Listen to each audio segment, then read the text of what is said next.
Paris, au tournant du XVIIIe siècle, est une ville qui porte deux visages simultanément. Le premier est celui de la grandeur affichée. Les grandes avenues tracées par la volonté royale, les hôtels particuliers aux façades régulières, les jardins ordonnés selon une géométrie qui exprime le contrôle de la nature par la raison humaine. Le second visage est celui de la densité populaire. Les ruelles étroites où deux personnes ont du mal à se croiser sans se toucher. Les cours intérieures encombrées de matériaux et d'ordures. Les immeubles dont les étages s'accumulent jusqu'à bloquer presque entièrement la lumière du soleil sur les pavés en dessous. Ces deux Paris coexistent en 1700 sans se mélanger vraiment, séparés non pas par des murs, mais par les distances invisibles que crée la condition sociale, la richesse et l'habitude. Et pourtant, chaque matin, ces deux mondes se retrouvent dans les mêmes rues, aux mêmes heures, poussés par les mêmes nécessités fondamentales. Le porteur d'eau qui monte les étages d'un immeuble populaire du faubourg Saint-Antoine et le laquais en livrée qui accompagne son maître dans son carrosse vers Versailles commencent leur journée au même moment, sous le même ciel gris de l'hiver parisien. Paris en 1700 compte entre 500 000 et 600 000 habitants, selon les estimations de l'époque. C'est l'une des plus grandes villes d'Europe, dépassée seulement par Londres, et peut-être par quelques grandes cités italiennes selon les méthodes de calcul utilisées. Cette population s'entasse dans un espace relativement limité, délimité par les anciennes fortifications et par les barrières fiscales qui entourent la ville. La densité dans certains quartiers centraux est parmi les plus élevées que l'on puisse trouver dans le monde occidental de cette époque.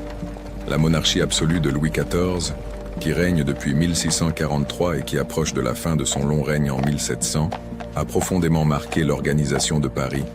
Le roi a quitté la ville pour s'installer définitivement à Versailles en 1682, emportant avec lui la cour et une grande partie de l'animation aristocratique qui avait fait de certains quartiers parisiens des centres de pouvoir et de culture.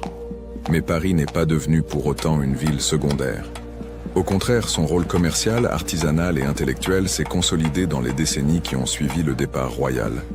La ville est administrée par un lieutenant général de police, poste créé en 1667 par Colbert, et par un prévôt des marchands qui gère les affaires municipales. Cette double administration crée parfois des tensions et des chevauchements de compétences. Mais elle assure aussi une surveillance et une régulation de la vie urbaine qui n'avaient pas d'équivalent dans les siècles précédents. Les ordonnances de police réglementent tout. La qualité du pain vendu dans les boulangeries, l'heure à laquelle les tavernes doivent fermer, les conditions dans lesquelles les artisans peuvent exercer leur métier, la manière dont les ordures doivent être déposées devant les maisons. Le Paris de 1700 est organisé en quartiers qui ont chacun leur identité propre, leur spécialisation économique et leur population caractéristique. Le quartier Saint-Antoine, à l'est de la ville, est le domaine des artisans du bois, menuisiers, ébénistes, chaisiers. Ils bénéficient d'un statut particulier qui permet à des artisans sans maîtrise d'y exercer leur métier, ce qui en fait un refuge pour les travailleurs qui ne peuvent pas ou ne veulent pas s'intégrer dans le système des corporations. Le Marais conserve encore ses hôtels particuliers aristocratiques, bien que la noblesse commence à les délaisser progressivement pour des quartiers plus proches de Versailles ou plus à la mode. Le quartier de la rue Saint-Denis est l'axe commercial par excellence, avec ses boutiques alignées et ses marchands de toutes sortes. Le faubourg Saint-Germain commence à se développer comme nouveau quartier aristocratique sur la rive gauche. La journée d'un habitant ordinaire de Paris commence bien avant le lever du soleil. Les artisans et les ouvriers qui doivent être à leur établi ou à leur chantier dès les premières heures se lèvent dans l'obscurité, s'habillent rapidement dans des pièces non chauffées et descendent dans les rues encore plongées dans la nuit. La lumière naturelle est rare et précieuse. Les chandelles coûtent suffisamment cher pour que leur usage soit mesuré avec soin. On se couche tôt et on se lève tôt, non par habitude culturelle, mais par nécessité économique. Les logements des familles populaires parisiennes sont petits, souvent constitués d'une seule pièce ou de 2 pièces au maximum. Dans cet unique espace, la famille dort, mange, prépare sa nourriture et parfois exerce son métier si c'est un artisan qui travaille à domicile. Les meubles sont réduits au strict nécessaire. Un lit ou 2, une table, quelques chaises ou tabourets, un coffre pour les vêtements et les objets de valeur, une cheminée qui est en hiver le centre de toute vie domestique. Les murs sont souvent simplement plâtrés, sans tenture ni décoration. Le sol est de terre battue dans les logements les plus modestes. de carreaux de terre cuite dans ceux d'un niveau légèrement supérieur. Le chauffage est une préoccupation constante et coûteuse pendant les mois d'hiver. Le bois de chauffage arrive à Paris par la Seine, transporté sur des trains de bois flottants depuis les forêts de Bourgogne et du Morvan. Son prix fluctue selon les saisons et selon les conditions de navigation sur le fleuve. Une famille ouvrière consacre une part significative de son revenu à l'achat de bois, et les périodes de grand froid comme celle de l'hiver de 1709, qui sera l'un des plus rigoureux du siècle, représentent de véritables catastrophes pour les ménages les moins aisés. L'eau est un autre problème quotidien dans le Paris de 1700. Il n'existe pas de réseau de distribution d'eau courante dans les maisons ordinaires. L'eau est puisée aux fontaines publiques, dont il existe plusieurs dizaines réparties dans les différents quartiers, ou achetée aux porteurs d'eau qui font le commerce de transporter l'eau depuis la Seine ou les fontaines jusqu'aux étages des immeubles. Ces porteurs d'eau, reconnaissables à leurs 2 seaux portés sur une palanche en bois posée sur les épaules, sont des figures familières de la rue parisienne. Leur travail est épuisant. Monter 4 ou 5 étages plusieurs dizaines de fois par jour avec une charge de plusieurs dizaines de kilogrammes demande une résistance physique considérable. L'alimentation des Parisiens ordinaires tourne autour de quelques produits de base. Le pain est l'aliment central, celui qui représente parfois la moitié ou plus de la dépense alimentaire d'une famille populaire. Les boulangeries parisiennes sont soumises à une réglementation stricte qui fixe le poids et la qualité des pains vendus, ainsi que leur prix en période de disette. Le pain blanc de froment est réservé aux tables aisées. Le pain de seigle ou de métail, plus dense et plus sombre, est celui des familles ouvrières. En période de mauvaise récolte, les prix du pain peuvent monter au point de représenter plusieurs jours de salaire pour une famille ordinaire, provoquant des tensions sociales qui se manifestent parfois dans les rues sous forme d'émeutes. Les soupes et les potages constituent l'autre pilier de l'alimentation populaire. La soupe est économique, elle permet d'utiliser des légumes de second choix, des restes de viande, des os, et elle est nourrissante en proportion de son coût. Les légumes cultivés dans les jardins maraîchers qui entourent Paris, les choux, les navets, les poireaux, les carottes, arrivent chaque matin dans la ville sur les charrettes des maraîchers et se vendent dans les marchés ou directement depuis ces charrettes dans les rues. La viande est un luxe relatif pour les familles modestes, consommée quelques fois par semaine plutôt que quotidiennement, et souvent sous des formes économiques comme les abats ou les morceaux de bas de gamme. Les marchés sont les espaces centraux de l'approvisionnement alimentaire parisien. Les halles, situées au cœur de la ville, sont le grand marché central où convergent chaque jour les denrées venues de toute l'Île-de-France et au-delà. Les marchés de quartier plus petits permettent aux habitants de s'approvisionner sans traverser toute la ville. Les marchands et marchandes installent leurs étals sur les places et dans les rues, désignés à cet effet, créant des espaces bruyants et colorés où se mêlent les cris des vendeurs, les négociations des acheteurs et les odeurs des produits exposés. Le poisson frais de la mer, transporté en grande vitesse depuis les ports normands par des relais de chevaux, les volailles vivantes, les fromages, les fruits de saison, tout se vend et s'achète dans ces espaces qui sont aussi des lieux de sociabilité intense. Les corporations organisent le travail artisanal parisien avec une rigidité qui détermine la vie entière de ceux qui entrent dans leur système. Pour devenir maître dans un métier corporatif, un jeune homme doit d'abord passer plusieurs années comme apprenti chez un maître, logeant et mangeant chez lui en échange de son travail et de son apprentissage. Il devient ensuite compagnon, statut intermédiaire qui lui permet de travailler contre salaire mais sans pouvoir s'établir à son compte. La maîtrise, qui donne le droit d'ouvrir une boutique et de prendre des apprentis, est au bout d'un parcours qui peut prendre une dizaine d'années et qui requiert le paiement d'un droit d'entrée souvent considérable. Ce système corporatif régule non seulement la formation et l'installation des artisans, mais aussi les conditions de leur travail quotidien.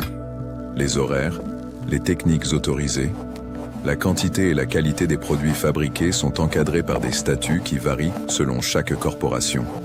Un cordonnier ne peut pas vendre du cuir en gros. Un tailleur ne peut pas faire de la fourrure. Un boulanger ne peut pas vendre de la pâtisserie. Ces frontières entre métiers, soigneusement gardées par les corporations elles-mêmes, créent une organisation du travail extrêmement compartimentée qui peut paraître rigide vue de l'extérieur, mais qui offre aussi une certaine protection à ceux qui en font partie. La rue parisienne de 1700 est un espace de travail autant qu'un espace de circulation. Les boutiques s'ouvrent directement sur la rue. leur devanture constituée de volets qui se replient pour exposer les marchandises à la vue des passants. Les artisans travaillent souvent en façade, visibles depuis la rue, leur activité faisant partie du spectacle permanent de la vie urbaine. Les crieurs qui vendent diverses marchandises ou qui annoncent des nouvelles circulent dans les rues avec leurs cris caractéristiques. Les colporteurs proposent des livres, des images, des chansons imprimées sur des feuilles volantes. Les gargotiers installent leurs tables sur le trottoir quand le temps le permet. La circulation dans les rues de Paris en 1700 est chaotique selon les standards modernes, mais obéit à sa propre logique. Les carrosses et les voitures des nobles et des bourgeois aisés partagent la chaussée avec les charrettes des marchands. Les fiacres qui sont les taxis de l'époque, les cavaliers et la masse des piétons. Il n'existe pas de trottoirs séparés dans la plupart des rues. Piétons et véhicules se disputent le même espace et les accidents sont fréquents. Les rues sont étroites, souvent non pavées en dehors des axes principaux, et le ruisseau central qui est censé drainer les eaux usées et les déchets déborde régulièrement sur la chaussée. L'odeur de Paris est quelque chose que les visiteurs de l'époque mentionnent régulièrement dans leurs écrits. Les déchets ménagers sont jetés dans la rue ou dans les cours. Les animaux de trait laissent leurs déjections sur la chaussée. Les tanneries et les équarrisseurs rejettent leurs effluents dans la Seine. La ville dispose de quelques équipes de balayeurs chargées d'entretenir les rues principales, mais leur travail est constamment dépassé par le volume de ce qu'une population de plusieurs centaines de milliers de personnes produit chaque jour. La pluie, loin de nettoyer les rues, transforme souvent leurs déchets en boue nauséabonde qui colle aux souliers et aux robes. L'éducation des enfants parisiens dépend entièrement de la condition sociale de leur famille. Les enfants de familles aisées peuvent fréquenter des collèges tenus par des congrégations religieuses, les jésuites ou les oratoriens notamment, où ils reçoivent une formation en latin, en rhétorique, en philosophie et en mathématiques. Les enfants des familles artisanales apprennent à lire et à écrire dans des petites écoles de quartier, souvent tenues par des maîtres d'école, dont la formation et la compétence sont très variables. Une partie significative des enfants populaires parisiens ne reçoit pas d'instruction formelle et apprend son métier directement par la pratique, soit dans l'atelier paternel, soit comme apprenti chez un maître artisan. Les femmes occupent une place particulière dans l'économie parisienne de cette époque. Dans les familles artisanales, la femme du maître est souvent sa principale associée. Elle tient les comptes, sert les clients à la boutique, supervise les apprentis en l'absence du maître. Certains métiers sont presque exclusivement féminins, comme la vente de fleurs, de légumes et de poissons sur les marchés. Les femmes de chambre, les couturières, les blanchisseuses, les lingères. Ces métiers du service et du textile emploient une grande partie de la main-d'œuvre féminine venue des provinces à Paris pour trouver un emploi. La vie religieuse rythme le calendrier parisien, avec une régularité que la monarchie absolue a réaffirmée et encadrée. Les cloches des nombreuses églises parisiennes sonnent les heures canoniques depuis l'aube jusqu'au soir, structurant le temps de toute la population, qu'elle soit pratiquante ou non. Les jours de fêtes religieuses sont des jours chômés pour la plupart des métiers, ce qui représente dans l'année un nombre considérable de jours sans travail et sans revenus pour les salariés payés à la journée. Les processions qui traversent certains quartiers, à l'occasion des fêtes patronales ou des grandes célébrations liturgiques, sont des événements qui mêlent le religieux et le festif, attirant des spectateurs bien au-delà des seuls pratiquants convaincus. Les tavernes et les cabarets sont les espaces de sociabilité masculine par excellence dans le Paris populaire de 1700. On y vient boire du vin, de la bière ou de l'eau de vie, mais aussi manger pour ceux qui n'ont pas de cuisine à domicile ou qui ne souhaitent pas rentrer chez eux pour le repas de midi. On y joue aux cartes ou aux dés, on y discute des nouvelles du quartier et de la ville, on y règle des affaires commerciales. Ces établissements sont soumis à des heures de fermeture réglementées et à une surveillance policière régulière. Mais leur nombre est considérable. Il existe à Paris en 1700 plusieurs milliers de ces débits de boissons de toute taille et de toute catégorie. À mesure que la journée avance vers l'après-midi, les différents quartiers de Paris révèlent leur rythme spécifique. Dans les quartiers artisanaux, les ateliers continuent leur travail jusqu'au coucher du soleil ou jusqu'à ce que la lumière devienne insuffisante pour les travaux de précision. Dans les quartiers commerçants, les boutiques commencent à fermer leurs volets 1 ou 2 heures avant la nuit. Dans les quartiers aristocratiques, la journée sociale ne fait que commencer en fin d'après-midi, avec les visites, les conversations dans les salons, les promenades dans les jardins publics, comme les Tuileries ou le Palais Royal. Le Palais Royal mérite une attention particulière comme espace social unique en son genre dans le Paris de 1700.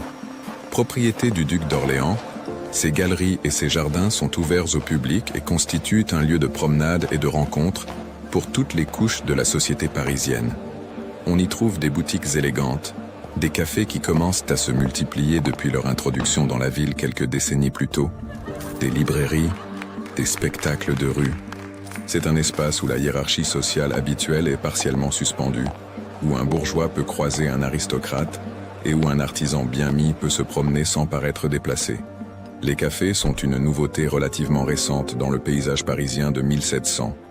Le premier café parisien avait ouvert ses portes au Procope vers 1686 et depuis lors leur nombre s'est multiplié, notamment dans les quartiers du centre et sur la rive gauche, autour des collèges et de l'université. Ces établissements proposent du café, du chocolat et du thé, boissons exotiques et coûteuses réservées aux clients qui ont les moyens de les payer, mais ils sont surtout des espaces de conversation et d'échange intellectuel. Les nouvelles politiques et littéraires y circulent, les opinions s'y forment et s'y confrontent, et une certaine forme de sociabilité cultivée y prend une place croissante dans la vie de la bourgeoisie et de la noblesse cultivée. Lorsque la nuit tombe sur Paris, la ville change de nature de manière assez brutale. L'éclairage public, instauré par ordonnance royale sous le règne de Louis XIV, a transformé les nuits parisiennes par rapport à ce qu'elles étaient dans les décennies précédentes. Des lanternes à huile suspendues au milieu des rues par des cordes éclairent les artères principales d'une lumière faible, mais qui permet néanmoins une circulation nocturne qui était pratiquement impossible avant leur installation. Les allumeurs de réverbères font leur ronde au crépuscule, allumant chaque lanterne avec leurs longues perches, et les éteigneurs passent avant l'aube pour les éteindre. Malgré cet éclairage, les rues parisiennes nocturnes restent des espaces de relative insécurité. Le guet, qui est la force de police nocturne, patrouille les rues mais son nombre est insuffisant pour couvrir efficacement l'ensemble de la ville. Les agressions et les vols sont fréquents dans les ruelles non éclairées et dans les quartiers périphériques. Les personnes qui ont les moyens de se déplacer la nuit le font en carrosse ou accompagnés de domestiques portant des flambeaux.